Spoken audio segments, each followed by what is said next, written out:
Buen día para todos, espero anden bien. Bueno, la clase de hoy vamos a estar viendo el desarrollo orientado a objetos basado en UML.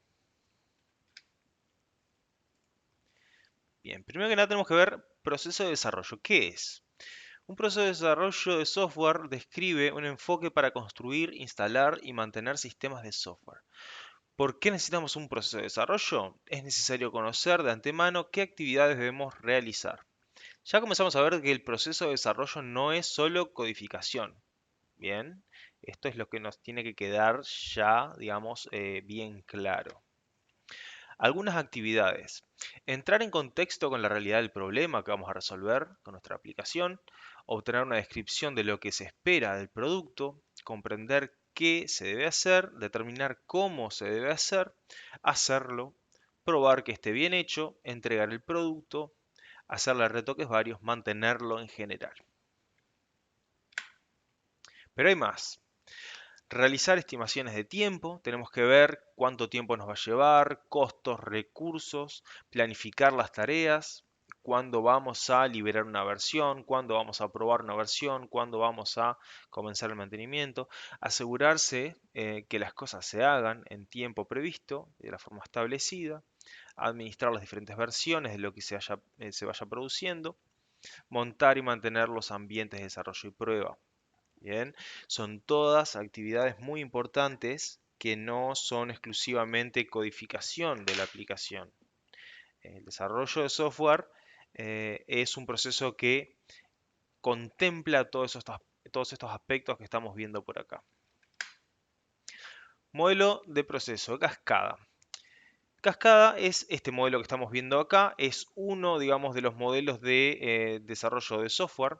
Bien, donde básicamente nosotros primero tenemos que realizar el relevamiento de lo que tenemos que hacer, análisis, es decir, especificar de forma bien clara, digamos, qué funcionalidades, qué cosas debe hacer el sistema en términos de funcionalidades, de qué cosas debe facilitar, todos los aspectos que tiene que contemplar la aplicación, diseñarlo, es decir, ya de a poco vamos pasando de qué es lo que debe hacer el sistema, qué cosas debe contemplar, a cómo va a hacer esas cosas, bien, cómo va a realizar esas funciones. La implementación es recién la codificación de lo que la aplicación debe hacer, bien. El testeo de que lo que implementamos, de la aplicación, digamos, que implementamos, haga lo que debe hacer, es decir, lo que se analizó que debe hacer. Liberación de las versiones y mantenimiento futuro, es decir, ajustes varios, mejoras sobre lo instalado. Con este modelo hay algunos problemas. Cada actividad se realiza en secuencia y luego de finalizar la anterior. No podemos saltear, no podemos, digamos, modificar mucho, digamos, lo que es el flujo establecido. Para problemas grandes y complejos no resulta una estrategia adecuada. Los errores en etapas tempranas se descubren tardíamente. No hay visibilidad hasta muy avanzado el proyecto. ¿A qué nos referimos?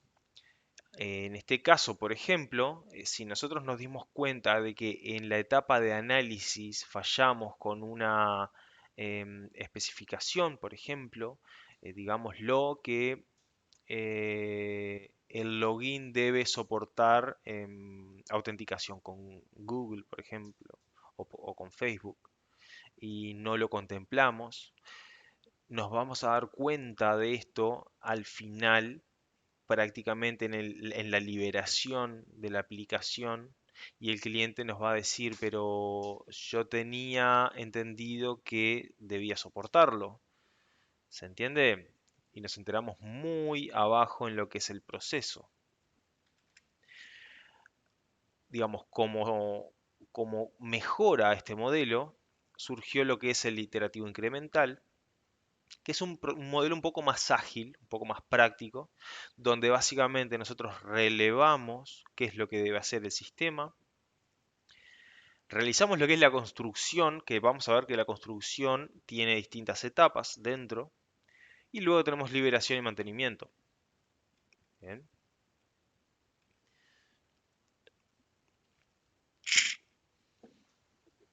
Características. Se divide el problema en varios subproblemas. Las iteraciones se producen en construcción, es lo que hablábamos. Dentro de construcción ocurren muchas cosas, digamos. Se itera sobre una mini cascada donde se resuelve cada problema. Es decir, para cada subproblema que tenemos, lo analizamos, lo diseñamos, implementamos y testeamos dentro de la propia construcción. En la iteración I se resuelve, digamos, cada subproblema, llevándose resueltos los subproblemas anteriores. Eso es importante. Para poder realizar un proceso es necesario conocer un proceso en cascada. Bien, tenemos que conocer esa parte. Nos concentraremos en algunas actividades dentro de la cascada de construcción. En particular, nos interesa el análisis, el diseño y la implementación. Estos son, a grandes rasgos, las etapas claves del proceso de desarrollo.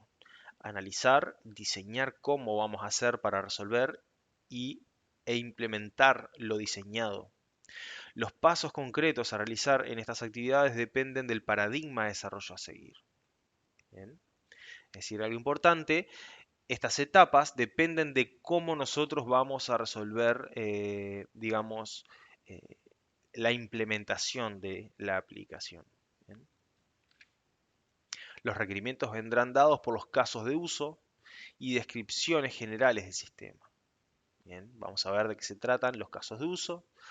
Un caso de uso narra la historia completa junto a todas sus variantes de un conjunto de actores mientras usan el sistema. Bien. Narra la historia completa, es decir, es muy descriptivo. Básicamente, ¿qué debe poder hacer un usuario frente al sistema? Un ejemplo súper rápido.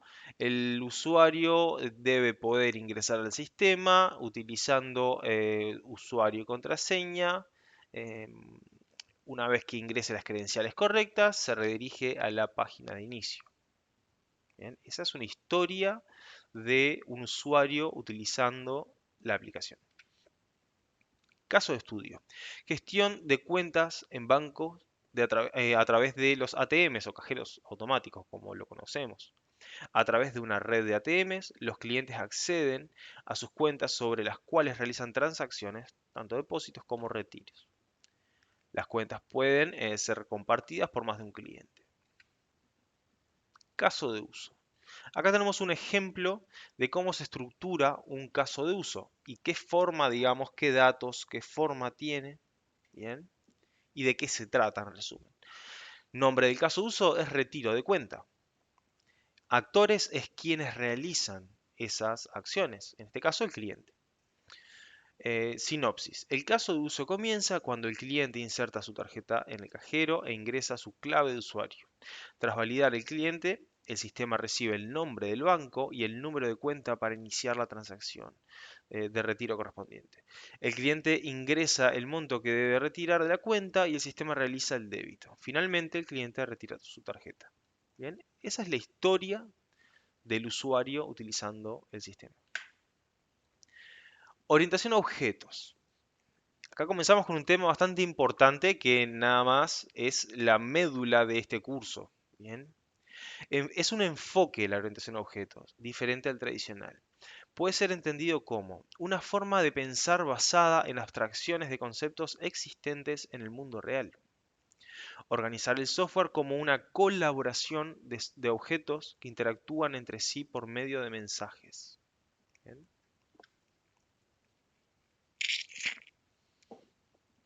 Si ustedes recuerdan, en el curso anterior nosotros tenemos, digamos, trabajamos con un enfoque tradicional en el cual básicamente tenemos una serie de funciones que realiza nuestra aplicación.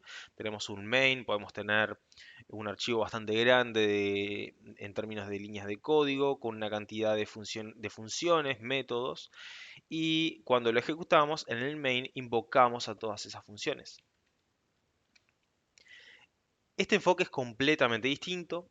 Una aplicación orientada a objetos es el resultado de la codificación en un lenguaje de programación orientada a objetos.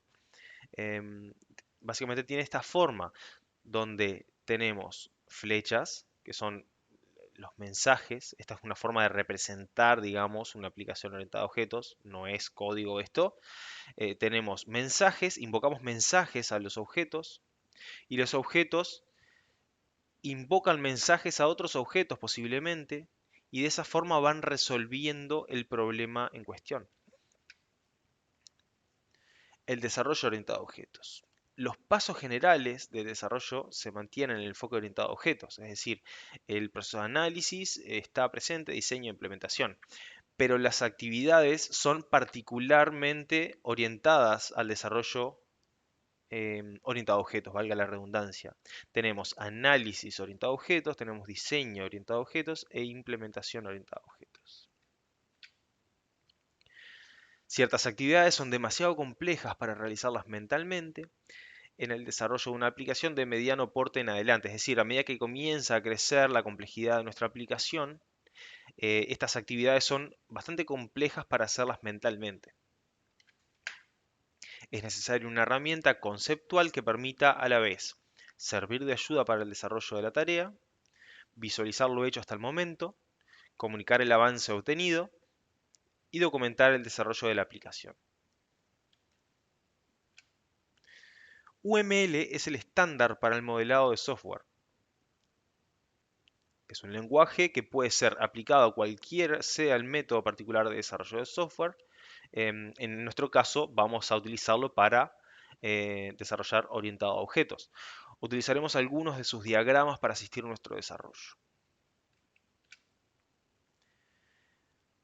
Considerar el dominio, primero, digamos, en lo que es el análisis de orientado a objetos, debemos considerar el dominio de la aplicación y su solución lógica en términos de conceptos, cosas, entidades.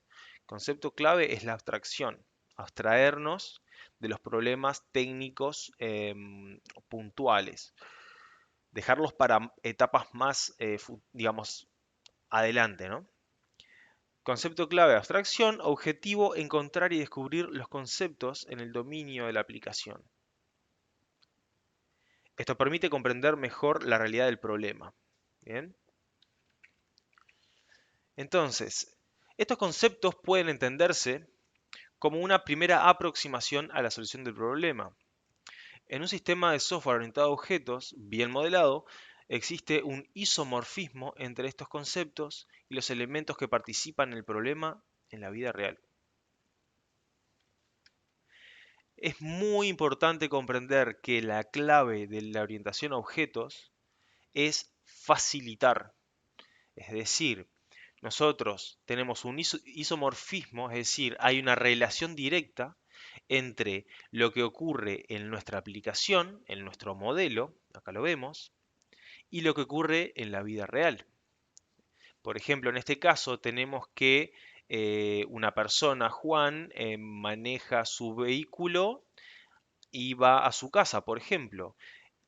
En nuestra aplicación, en nuestro modelo, tenemos que representar esas entidades y sus relaciones. Por ejemplo, Juan vive en una casa, en su casa, y conduce su auto. Ese es el isomorfismo al cual se refiere. Tenemos actividades dentro del análisis orientado a objetos. Primero, modelado de dominio. Modelar el dominio para comprender mejor el contexto del problema. La herramienta dentro de UML es el diagrama de clases. Especificación de comportamiento. Contar con una descripción más precisa de qué es lo que se espera del sistema, herramientas que nos ofrece UML, diagrama de secuencia del sistema y contratos. UML, en sus siglas en inglés, significa lenguaje de modelado unificado. Básicamente es un conjunto de herramientas gráficas que nos permiten o nos facilitan las tareas de análisis y diseño. ¿Bien? Y desarrollo, porque ¿por qué no? Em, Básicamente son diagramas que nos abstraen de ciertos problemas y nos facilitan mucho en cuanto a comenzar a definir todas estos aspectos dentro del análisis y dentro del diseño. Un modelo de dominio contiene los conceptos y sus relaciones que sean significativos en el dominio del problema. Tenemos un término muy importante acá, conceptos. Los conceptos y sus relaciones. Es decir, los conceptos son conceptos del mundo real, por ejemplo, lo que veíamos, vehículo, persona, casa, empresa, empleado, son conceptos del mundo real que tenemos que traerlos a nuestra aplicación. ¿Bien? Y sus relaciones que sean significativos. Y significativos es muy importante porque los conceptos en el mundo real tienen una cantidad de relaciones con otros conceptos, pero no todas esas relaciones nos interesan. ¿Se entiende? Por ejemplo, dos personas, tenemos que hacer un sistema de, por ejemplo, gestión de personal. Tenemos dos personas que se relacionan por su jerarquía. Por ejemplo, una persona es, digamos, supervisor y otra persona es empleado. El supervisor supervisa las tareas del empleado, pero aparte de esas dos personas, también, por ejemplo, en el mundo real tienen una relación de amistad, por ejemplo. Tenemos que ver qué nos interesa de todo lo que ocurre ahí. Por lo pronto, yo diría de que solamente nos interesa la relación jerárquica dentro de la empresa, porque no vamos a utilizar la relación de amistad, es decir, ese vínculo en nuestra aplicación, no nos interesa. La información es provista principalmente por los casos de uso.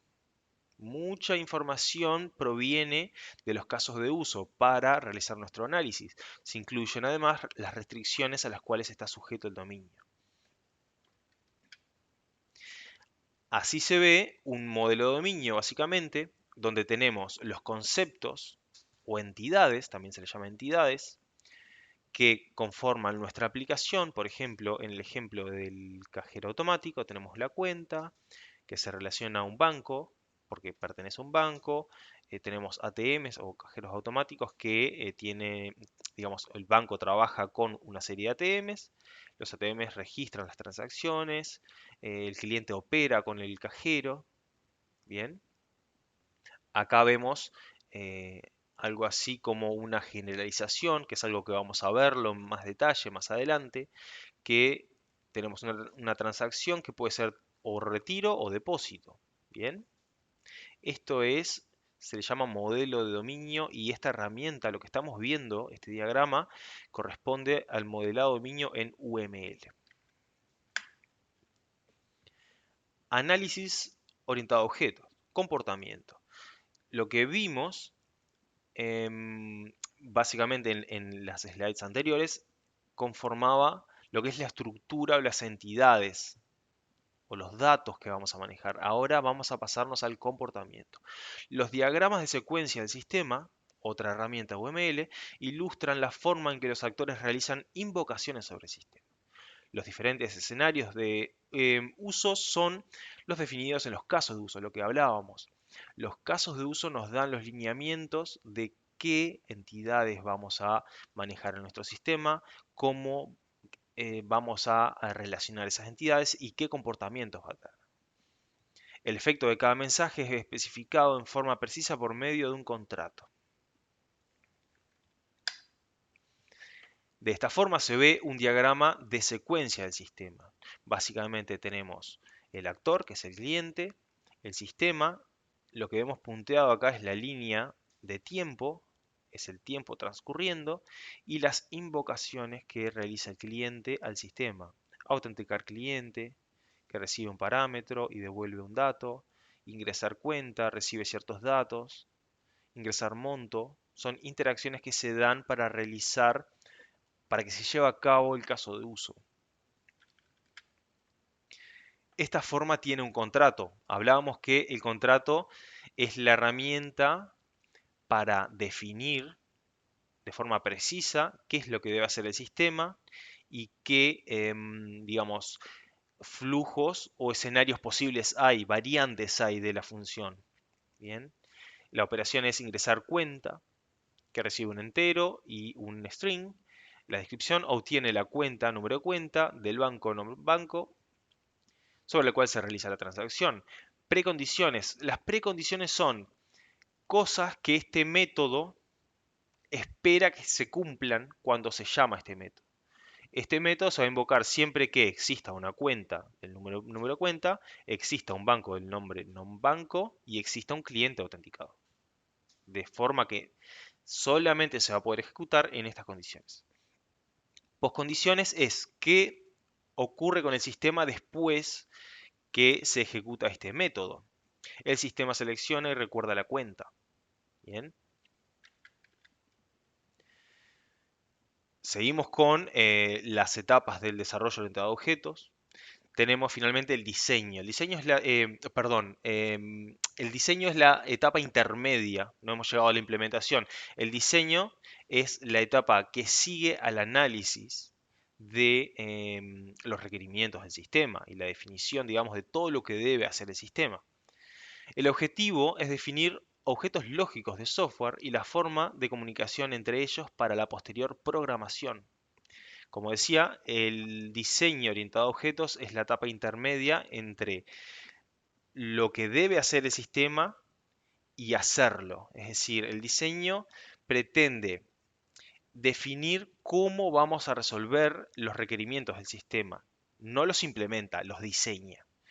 En base a los conceptos candidatos encontrados en el análisis y por medio de ciertos principios y técnicas, se debe decidir cuáles de estos serán los objetos que participarán en la solución, cómo se comunican entre ellos para obtener el resultado deseado. Bien. Concepto clave es la responsabilidad. La responsabilidad de realizar qué cosas. ¿Quién tiene la responsabilidad de qué? En esta transición, no todos los conceptos necesariamente participarán en la solución. Puede ser necesario reflotar conceptos inicialmente dejados de lado. Será necesario fabricar ayudantes, también objetos, para que los objetos puedan llevar a cabo su tarea. Pensémoslo de esta forma. Nosotros en la etapa anterior detectamos conceptos. Dijimos vehículo, empleado, empresa, transacción, por ejemplo, facturas, son conceptos. Pero vamos a necesitar de otros objetos aparte de esto. O sea, ese es el dominio de la aplicación. Se llama el dominio de qué entidades, conjunto de entidades que nuestra aplicación tiene que manejar. Ahora, necesitamos ayudantes para poder operar con esas entidades. Por ejemplo, ciertas clases o objetos que permitan ingresar nuevas facturas, por ejemplo, ingresar o eliminar usuarios del sistema, operar, listar, eliminar, modificar entidades en general. ¿Se entiende?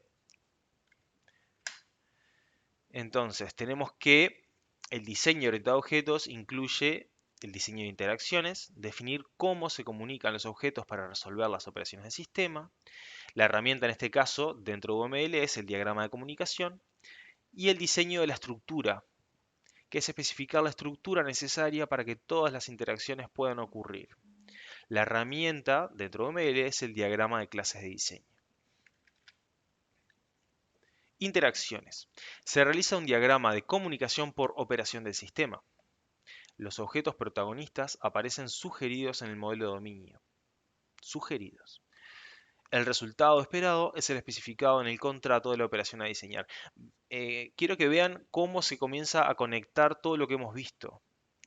Porque estamos hablando que en el diseño nosotros tenemos que ver cómo vamos a comenzar a resolver las necesidades del análisis. Cómo vamos a resolver los contratos que hicimos en el análisis. ¿Bien? Esta forma tienen los diagramas de comunicación. Básicamente tenemos las entidades, pero en este caso tenemos secuencias. ¿Por qué secuencias? Porque lo importante es la comunicación entre ellas. Por ejemplo, tenemos que invocamos autenticar cliente al ATM. Y el ATM, para poder autenticarlo, tiene que básicamente consultar a la lista de clientes si el cliente existe dentro de nuestra base de datos. Por ejemplo, ingresar un número de cuenta.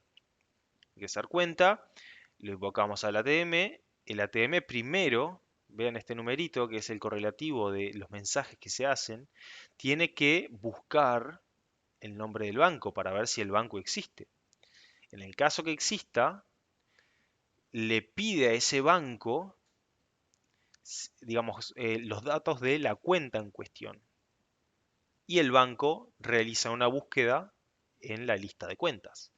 Vean que acá están todas las entidades, acá tenemos, digamos, colecciones de entidades, por ejemplo, en el caso del banco, su listado de bancos o, perdón, una base de datos de bancos, en este caso es una base de datos de clientes.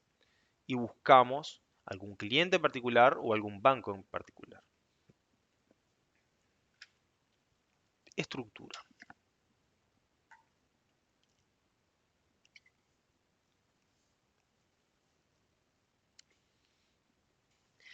Se resume la información provista por los diagramas de comunicación.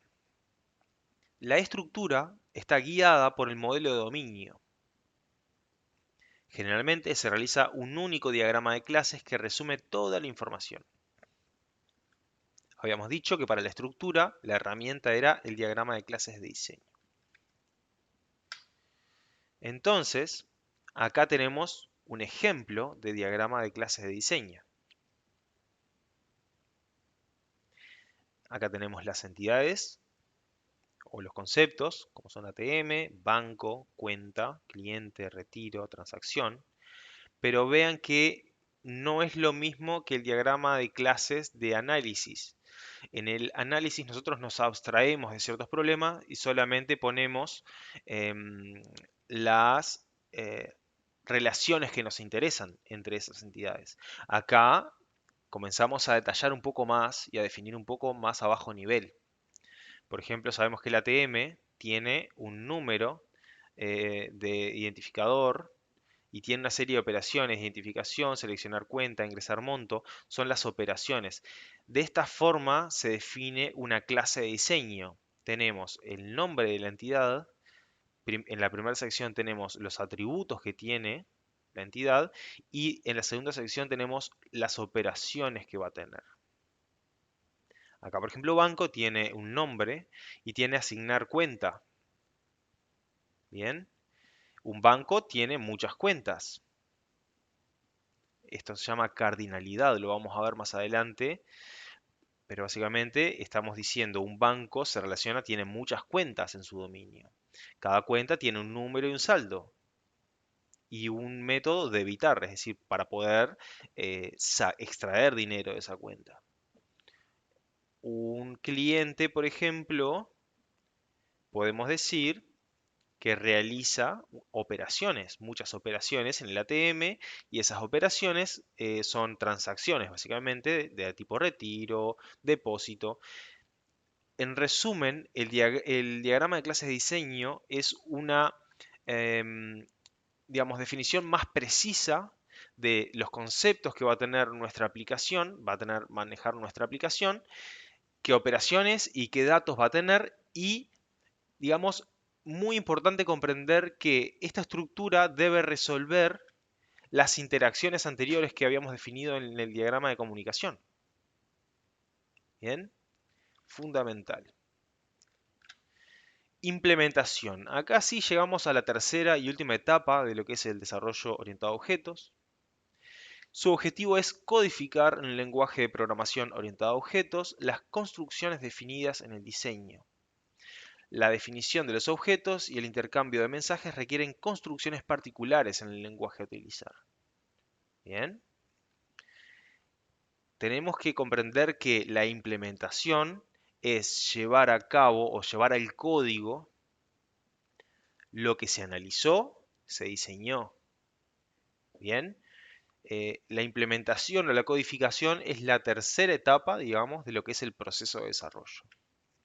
Entonces, podemos decir, digamos, a forma de resumen, que todo el proceso de desarrollo de software orientado a objetos involucra la definición de los casos de uso, la definición de las entidades o el modelo de dominio que va a tener nuestra aplicación, tenemos que definir las interacciones en términos de secuencia, los diagramas de secuencia para poder resolver los casos de uso.